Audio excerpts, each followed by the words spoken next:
अस्सलाम वालेकुम।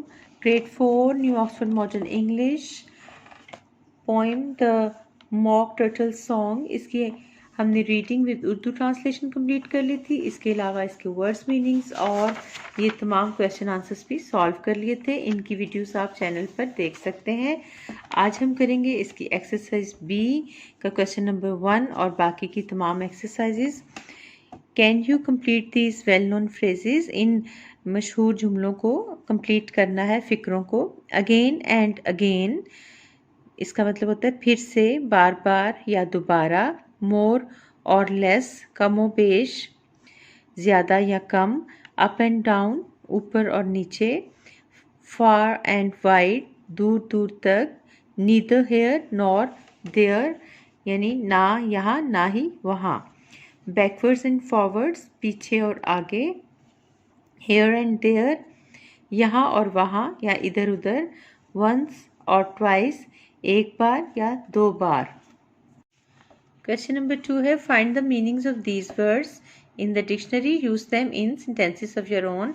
इन वर्ड्स के मीनिंग्स लिखने हैं और इनके सेंटेंसेस बनाने हैं। आइए नोट करते हैं। वर्ड है advance, meaning to move forward, आगे बढ़ना। सेंटेंसेस मैंने दो बनाए हैं, इनसे हेल्प लेकर आप खुद भी कोशिश करें सेंटेंसेस बनाने की।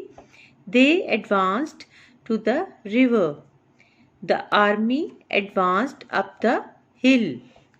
वर्ड है notion, meanings an idea, a thought, ख्याल या गुमान।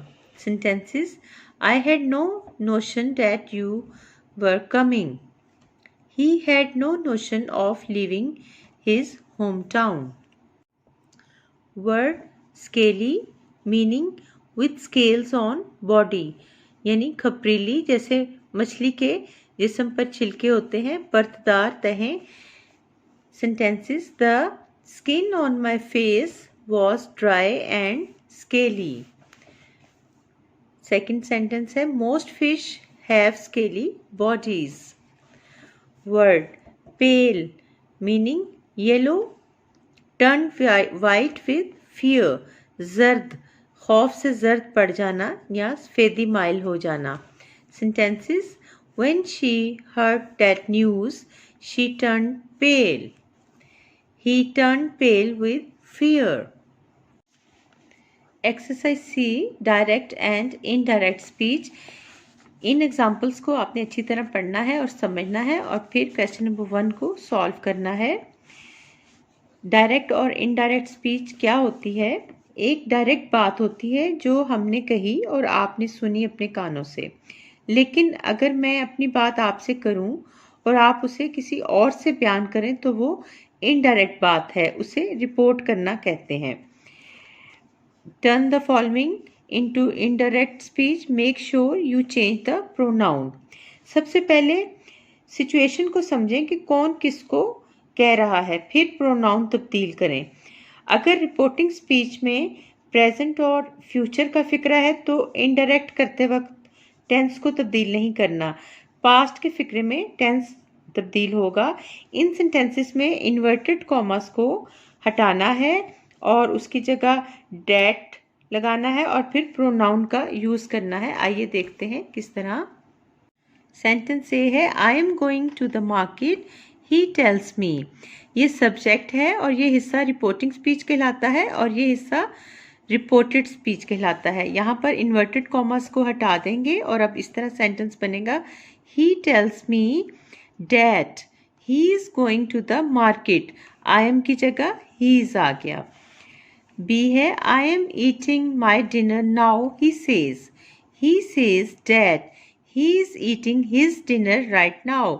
आई एम की जगह ही इज आ गया और माई की जगह हिज प्रोनाउन यूज हुआ। सी है this is my house, she explained. अब ये पास्ट का सेंटेंस है। She explained that this was her house. This is convert हो गया दिस वॉज में और माई कन्वर्ट हुआ प्रोनाउन हर में। डी है I am a girl, she says that she is a girl. I am की जगह शी इज आ गया। E we are boys, they say. They say that they are boy, we की जगह they आ गया।